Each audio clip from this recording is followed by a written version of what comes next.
Bom, agora uma ótima notícia na área da saúde. O Brasil vai fabricar um equipamento para o teste rápido de HIV. Basta uma gota de sangue. E não só o HIV. O Brasil vai produzir e utilizar na rede pública um aparelho para teste rápido também da rubéola, sífilis, toxoplasmose e hepatite B em gestantes. O aparelho foi criado pela Universidade Federal do Paraná e pode diagnosticar as doenças em até 30 minutinhos. Atualmente, o resultado dos exames leva semanas para ficar pronto. Cada kit pode ser usado por até 100 pacientes. Por ser portátil, o equipamento pode ser levado a bairros distantes, zona rural e inclusive a áreas de difícil acesso. E hoje é o Dia Mundial de Combate à AIDS.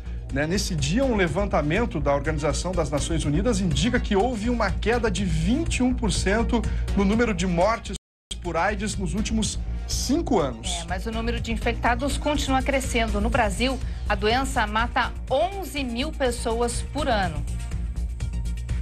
O relatório apresentado hoje na Alemanha aponta que no ano passado, 34 milhões de pessoas no mundo eram portadoras do vírus da AIDS. Um recorde, e 1.800.000 pessoas morreram. A África do Sul continua sendo o país campeão de soropositivos. Cerca de 5.600.000 sul-africanos vivem com a doença. Os dados mais recentes sobre AIDS no Brasil vão ser divulgados no dia 1º de dezembro. Mas os números por aqui ainda preocupam bastante. Todos os anos, 11 mil pessoas morrem por causa da doença. 38 mil novos casos são diagnosticados todos os anos. No estado de São Paulo, na faixa etária dos 23 a 45 anos, entre as mulheres é a primeira causa à morte. Nós não temos muito motivo para comemorar. Para o Ministério da Saúde, uma conquista nos últimos 9 anos foi a redução das chamadas transmissões verticais, de mãe para filho. Teve queda de 42%. A análise prévia sobre a situação da AIDS no Brasil indica que a região sudeste registra queda no número de casos. Na maior parte do país está estável. E situação preocupante mesmo está na região norte, onde a doença cresce. No Brasil, as pessoas estão vivendo mais, nós estamos reduzindo óbitos, tivemos uma redução importante em 45% nas infecções de crianças menores de 5 anos de idade. E alerta também para a região sul, porque um dado preocupa ainda mais os gaúchos. O Rio Grande do Sul tem a maior taxa de incidência de AIDS do país, segundo o Ministério da Saúde. A cada 100 mil habitantes são quase 30 casos. E por que aqui os números são tão altos, hein? A Luísa Zanqueta está com uma especialista e tem as informações para a gente. Bom dia, Luísa. Bom dia, Aline e Luciano. Agora eu tenho um dado ainda mais preocupante, viu? Que foi um dado levantado pelo grupo de pesquisas da infectologista que está ao vivo aqui comigo, Sinara Carvalho Nunes. Porto Alegre é a capital sul-americana de casos de AIDS. Olha só que horror. Estamos no topo do ranking sul-americano, não é nem do país, né, Sinara? Por que isso? O que está acontecendo no Rio Grande do Sul?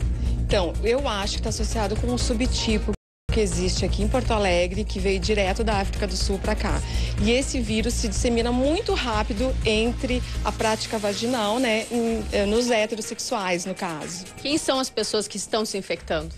Bom, hoje, na verdade, então, esse aumento do número de casos engloba todos os fatores de exposição heterossexuais, homossexuais, mas basicamente são pessoas que não usam o preservativo, principalmente na relação estável.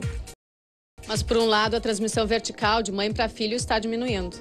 Com os avanços desde 2000, sendo que a gestante ela usa os antirretrovirais durante a gestação, no parto, o bebê também usa, houve uma redução e hoje a probabilidade de passar para o bebê é em torno de abaixo de 1%. Agora, como está o comportamento sexual de preservação, de uso de preservativo dos gaúchos, principalmente jovens e idosos também tem crescido aí bastante o número de casos, né?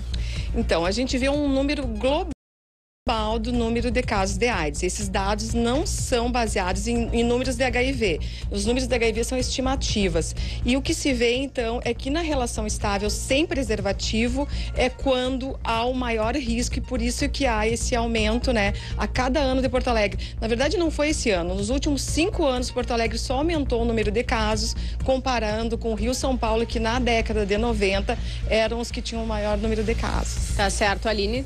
E Porto Alegre é a campeã, é a pioneira no teste rápido, né, doutora?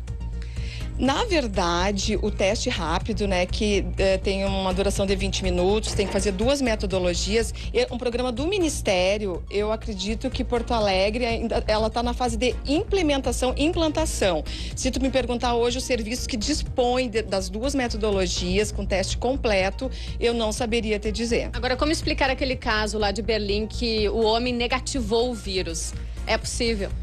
Assim como tem pessoas que se expõem durante toda a vida e não adquirem o HIV, o que aconteceu com essa paciente de Berlim? Ele era HIV, ele recebeu um transplante, ele tinha leucemia, e esse doador, ele tinha resistência à infecção do HIV. Então, com isso, ele realmente é a única pessoa no mundo, ele não só detectou, ele é negativo.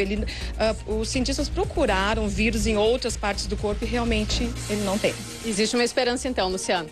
Hoje é um dia que o mundo inteiro se mobiliza, né, Luísa? Eu gostaria de saber da doutora a opinião dela em relação ao poder público. Será que o nosso poder público não falha muito? Não teria que ter mais testes no norte, no nordeste, no centro-oeste, no sul? Porque, né, quanto antes o tratamento para ter qualidade de vida, né? Então, Sinara. Então, Porto Alegre, o Rio Grande do Sul, é o que tem a taxa maior de mortalidade por 100 mil habitantes no Brasil. E isso eu acredito que aconteça porque quanto mais tarde a pessoa procurar o serviço e deixar evoluir a doença, maior é a probabilidade de morte. Então, realmente, se as pessoas começarem a fazer os testes, se ela tem exposição pelo menos a cada 2 anos, isso seria muito importante. Tá certo, muito obrigado. O alerta foi dado. Aline e Luciano. Obrigada, Luísa.